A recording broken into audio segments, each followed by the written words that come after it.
एई किछि दिन धरी बालेश्वर असह्य गरम सांगकु गुळुगुळी जोगु जनजीवन अस्तव्यस्त होई पड़िछि। दिन में प्रबल गरम पुणी रातिरे कालबैशाखी। राज्यर अन्यान्य जिले में तापमात्रा 42 डिग्री उपरे रहुथिबा बेले बालेश्वर में तापमात्रा 35.5 डिग्री रे पहुंची। अन्य वर्ष तुलन में चलित वर्ष तापमात्रा कम रहुथिले भी गुळुगुळी असह्य हेबारे लागिछि। ग्रीष्म तातीर प्रखरता जोगु दिन 10टा पर रास्ता को बाहरिबा कष्टकर होई पड़ुछि। जिले में ग्रीष्म प्रवाहर प्रखरतार जनजीवन एक प्रकार प्रभावित होइछि। अनुमान भीषण गुळगुळी होउछि। दिन में गुळगुळी प्राय एप्रिल अधा कतुरु मे सरिया पई बसलाणी पूरा गुळगुळी भीषण होउछि दिन में।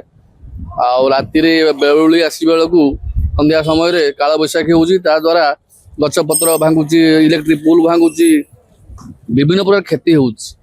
लाइन भी ठीक से रही पारुनी, बिजुली कट बारंबार भी होउछि।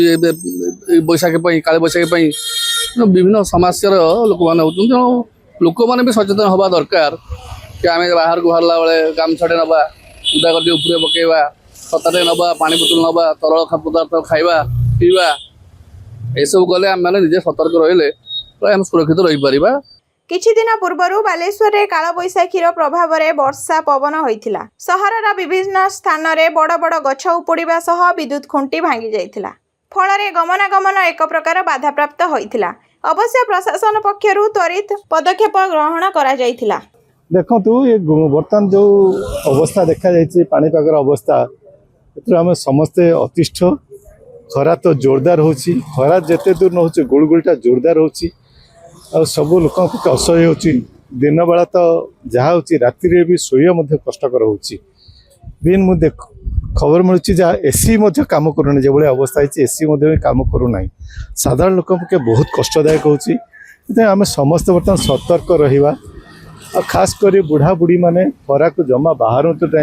दिन 9टा पर कहीं बाहर ना, घर बाहर ना रहा। वैधानिक सतर्कता तो दौरान आमको सरकार तो दौरान, पाणीपाग विभाग तो कहूँ तथापि देखा काल बैशाखी बहुत किसी धन जीवन नष्ट होती। आम सतर्क रहा। सतर्कता छड़ा तो किसी ना। पानी बोतल हाथ निश्चित तो रखा सब समय। बालेश्वर तो आगे असंभव प्रचंड रूप तार देखे कि आशा कर जो भाव डिवास्टेड है यही काल बैशाखी तो एत भयंकर रूप देखला। सब भांगी भुंगा कहला, लाइन रहा ना, गच भांगी सब लोक कार लोकर घर ये दिस्ता छपर फपर उड़ीगला, गच पड़गला, अपेक्षा धन जीवन सब रक्षा हो जाए। पाणीपाग विभागर सूचना अनुसार बालेश्वर चलित मास 18 तारिख दिन तापमात्रा सर्वाधिक 40.2 डिग्री रे पहुंची थिला। सेहीपरि एप्रिल मास 22 तारिख रे जिलार तापमात्रा 39.5 डिग्री को छुई थिला। एहा व्यतीत 2025 मसिया मे मास 10 और 11 तारिख रे तापमात्रा 39.7 डिग्री रे पहुंची थिबा बेले जून मास रे तापमात्रा 39 डिग्री को छुई थिला। सेहीपरि 2024 मसिया एप्रिल 30 तारिख रे तापमात्रा 46 डिग्री रेकर्ड करा जायथिबा बेले मे मास रे सर्वाधिक 41 डिग्री और जून मासरे 40.5 डिग्री रेकर्ड करा जायथिला। तेबे आउ किछि दिन पर्यंत एभली ग्रीष्म प्रवाह जारी रहिबो बोली अनुमान करा जाउछि। जे तो एटा हमर प्री मॉनसून रो सिम्पटम गुडा को देखा होछि। अपन दिन रे आर्द्रता बेसी रहउछि आ उपरळी आड़ को आपनकर जे तो वायुमंडल रो अप ड्राफ्ट डाउन ड्राफ्ट गुडा रहउछि। तेनु आपनकर थंडरस्टॉर्म डेवलप होछि। क्लाउड गुडा काल बैशाखी समय तापमात्रा वर्ष विशेष बढ़ी कि नॉर्मल टेम्परेचर प्राय हो बालेश्वर केवल गोटे दिन 40.2 18 तारीख ना तापमात्रा वर्ष विशेष बढ़ी ना। एमती नॉर्मली जना पड़ुची किंतु अन्य वर्ष मान तुलन कले वर्ष बेसी तापमात्रा बढ़ी ना।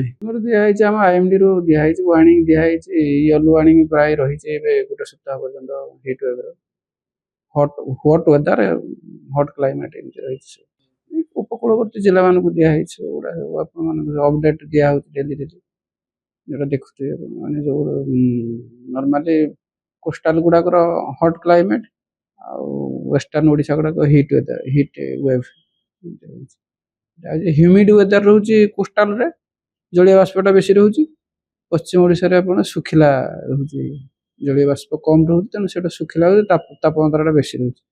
एथिपाई सचेतन रहिबा पाई जिला प्रशासन पक्षरु जनसाधारण को सचेतन करा जाउछि। ବାହାରକୁ ବାହାରିଲେ ଛତା, ପାଣି ବୋତଲ ଆଣିବା ଓ କଳା ଚଷମା ପିନ୍ଧିବା ପାଇଁ ପ୍ରଶାସନ ପକ୍ଷରୁ ପରାମର୍ଶ ଦିଆଯାଇଛି।